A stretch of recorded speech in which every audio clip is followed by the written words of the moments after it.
négro-africaine. Jean-Romain, je vous donne la parole.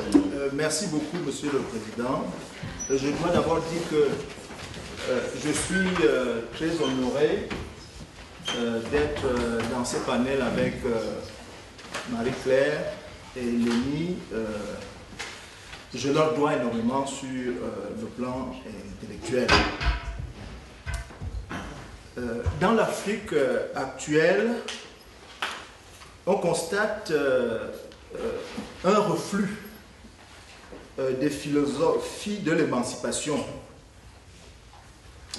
Et cela va de pair avec une adhésion à l'empire ou au marché mondial, du point de vue intellectuel, qui confirme peut-être l'orientation pratique même de nos pays engagés dans la périphérie du capitalisme mondial.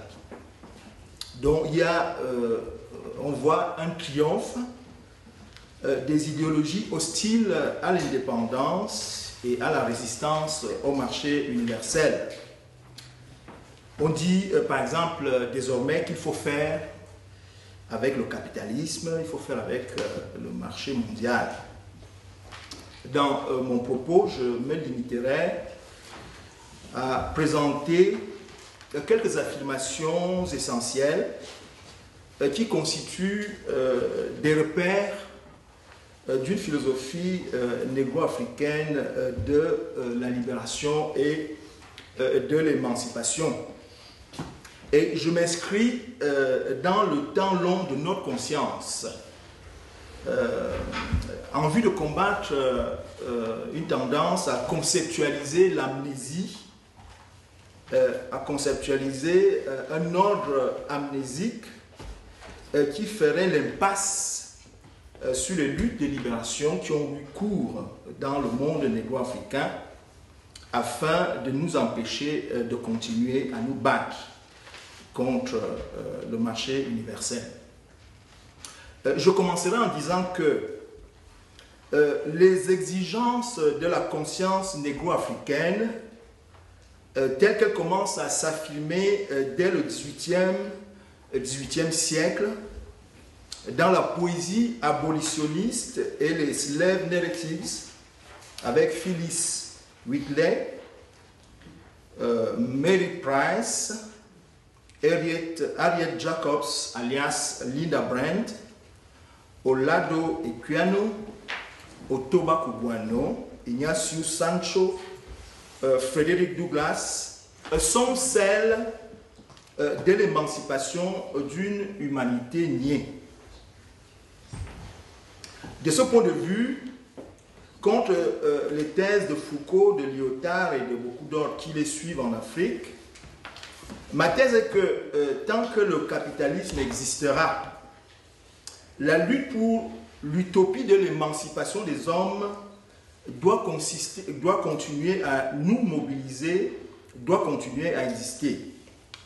De ce point de vue, il faudra continuer à parler de l'homme, de son règne, de sa libération, tant qu'il existera le bras de fer gigantesque entre le système mondial de domination et d'exploitation et les forces d'affirmation de l'homme. Aujourd'hui, dans nos pays africains, ce système prend des formes inédites. Par exemple, la figure de la servitude de nos peuples asservis à la contrainte de la dette depuis une trentaine d'années à travers les programmes d'ajustement structurel qui annoncent les programmes d'austérité qui ont cours dans nombre de pays occidentaux actuels. La conscience négro-africaine, qui s'est donc élevée dès le XVIIIe siècle et le XVIIIe siècle avec les slave narratives, apparaît essentiellement comme une critique du capitalisme. Cette conscience est fondamentalement contre l'esclavagisme, le colonialisme et l'impérialisme qui en découle. La modernité capitaliste, à la base de ces processus, apparaît par exemple à Olado Equiano, comme le monde des esprits mauvais.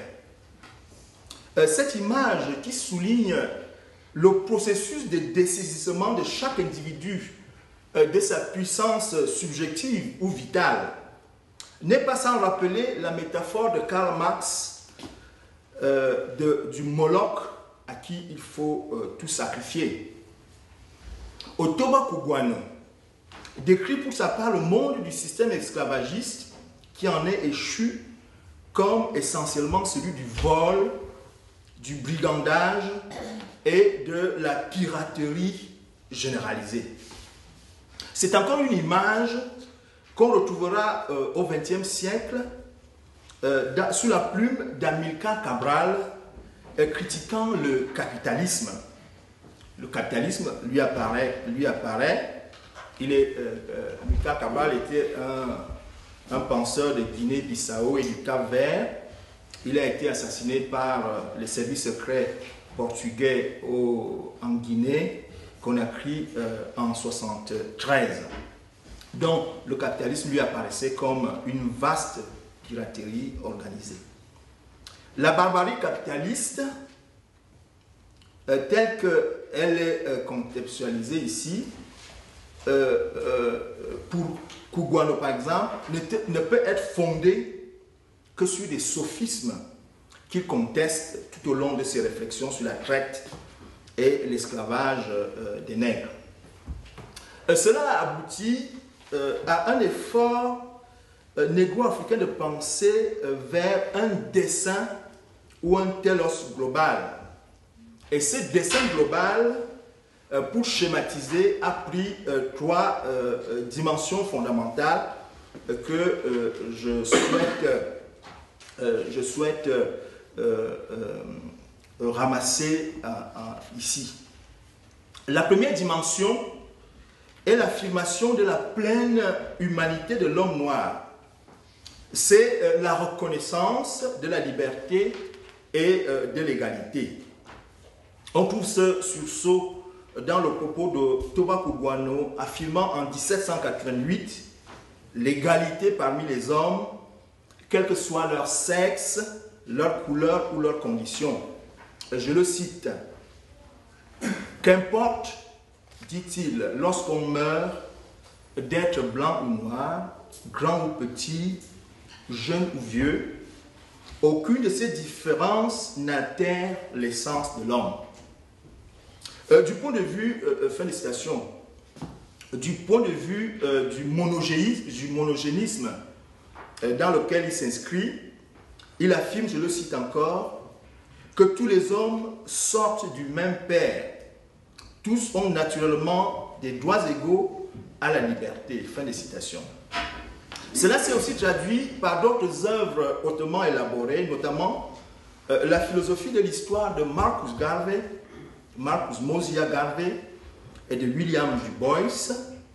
Ceux-ci appréhendent rationnellement l'absolu ou l'essentiel. Et l'absolu ou l'essentiel leur apparaît essentiellement comme le processus de l'émancipation. Et ce processus est saisi comme une histoire. Et une histoire dans laquelle il faut intervenir, pour laquelle il faut se battre. Je peux vous lire ceci de Marcus Mosiah Garvey. Il dit ceci: l'histoire est le repère par lequel nous nous orientons dans le cours véritable de la vie. L'histoire d'un mouvement, d'une nation ou d'une race est le poteau indicateur de la destinée de ce mouvement, nation ou race. Ce que nous faisons aujourd'hui de valable constitue une source d'inspiration pour ce que d'autres pourront entreprendre dans l'avenir. La chance n'a jamais permis à un peuple souffrant de satisfaire ses aspirations. L'action, la confiance en soi, la conscience de soi et la vision de l'avenir ont été les seuls moyens grâce auxquels les opprimés ont conçu et réalisé leur libération. Fin de citation. On retrouve la même aspiration à la libération dans la poésie de la négritude de Césaire, de Damas, de David Diop. Dans le pur sang, un poème d'Aimé Césaire, la liberté est posée comme la valeur suprême. Elle est posée comme son Dieu. Dans son livre, dans son article publié en 1956, intitulé « Culture et colonisation », Aimé Césaire affirme que les peuples africains ou d'origine africaine ne peuvent retrouver leur place normale dans la collectivité humaine. Leur culture détruite ne peuvent renaître de leur ruine que s'ils reprennent l'initiative historique depuis longtemps perdue.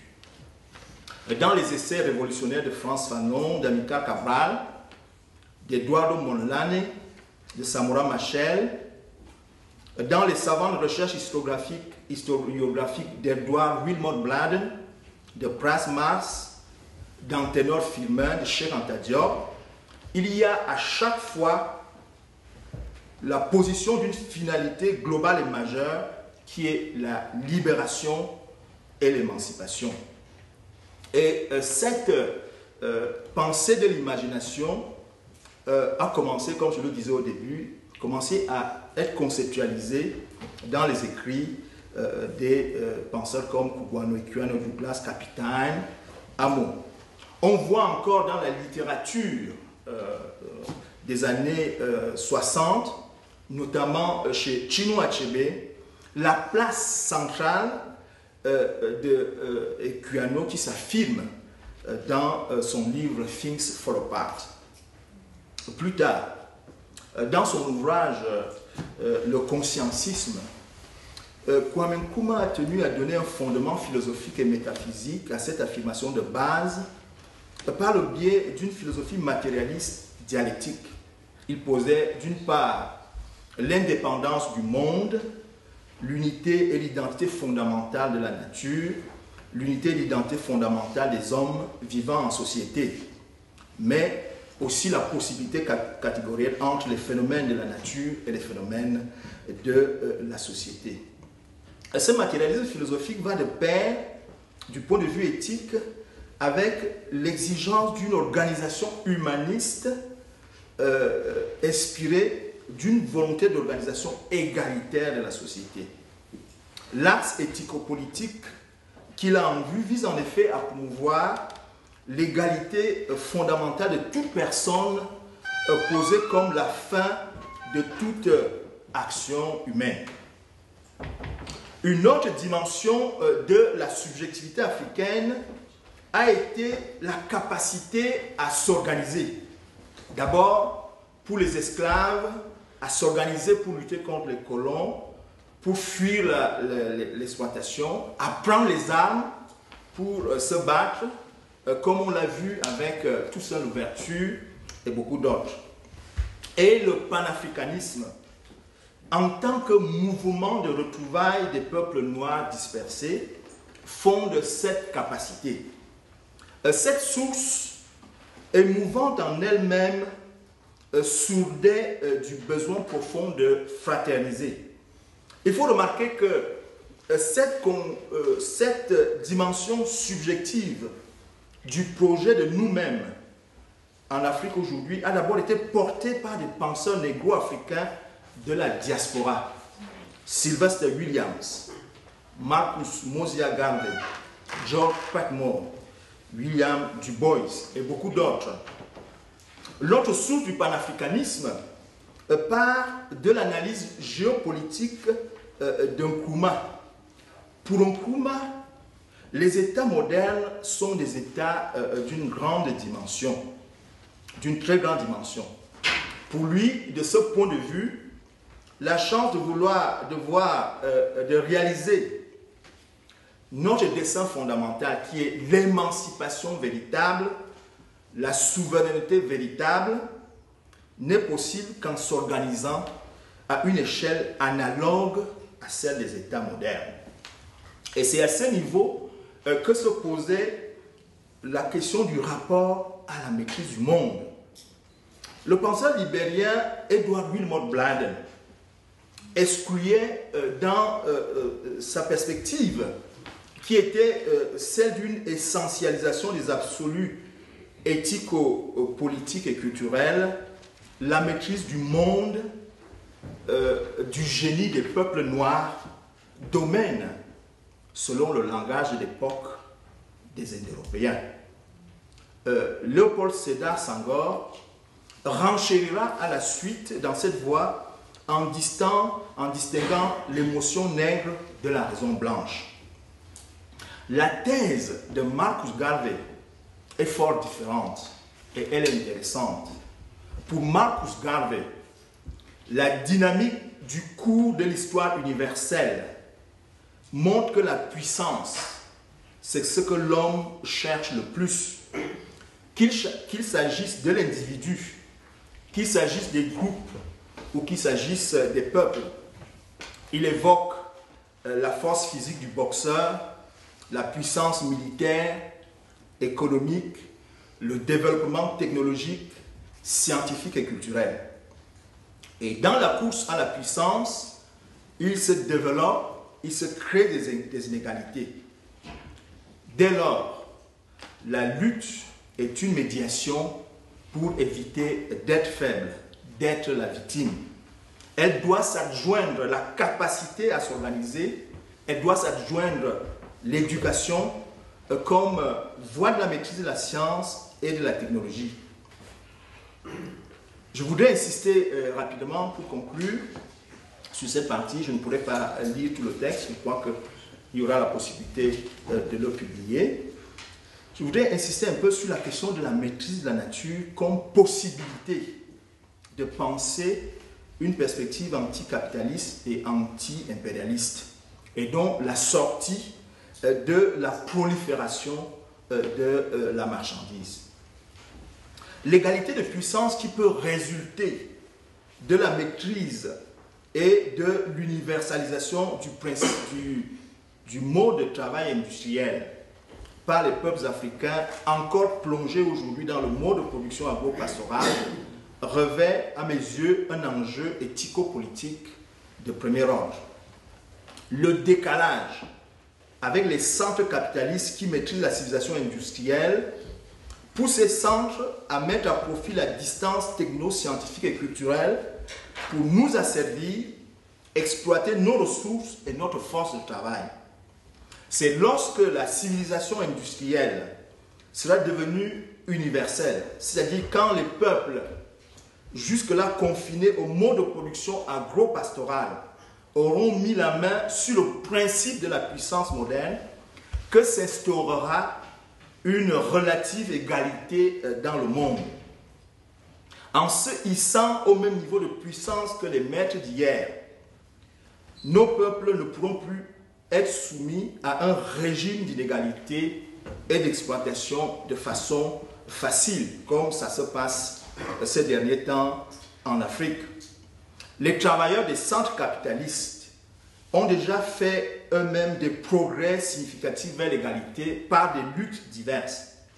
Quand la révolution industrielle sera étendue au peuple de la périphérie, le principe d'égalité ira en s'universalisant dans le monde. C'est en devenant aussi puissants que les peuples puissants que nous pourrons secouer le joug de l'impérialisme et du système mondial de domination et d'exploitation. Les travailleurs des centres capitalistes seront en mesure de se débarrasser de leurs oppresseurs désormais privés des super profits qu'ils tirent de l'exploitation de la main-d'œuvre et des matières premières, bon marché de la périphérie, tandis que les forces rétrogrades et oppressives de nos pays, privés de leurs protecteurs et de leur soutien dans les pays du centre, ne seront plus à même d'exercer de façon facile leur autorité et leur force sur les masses de nos pays. Et avec la prédominance de l'égalité dans les rapports entre les hommes, aussi bien à l'intérieur des sociétés qu'entre les peuples, les formes d'organisation en général deviendront plus conformes à la nature profonde des êtres humains qui est fondamentalement la même. Ils pourront alors vraiment négocier pour savoir comment désormais aménager la nature sans la détruire.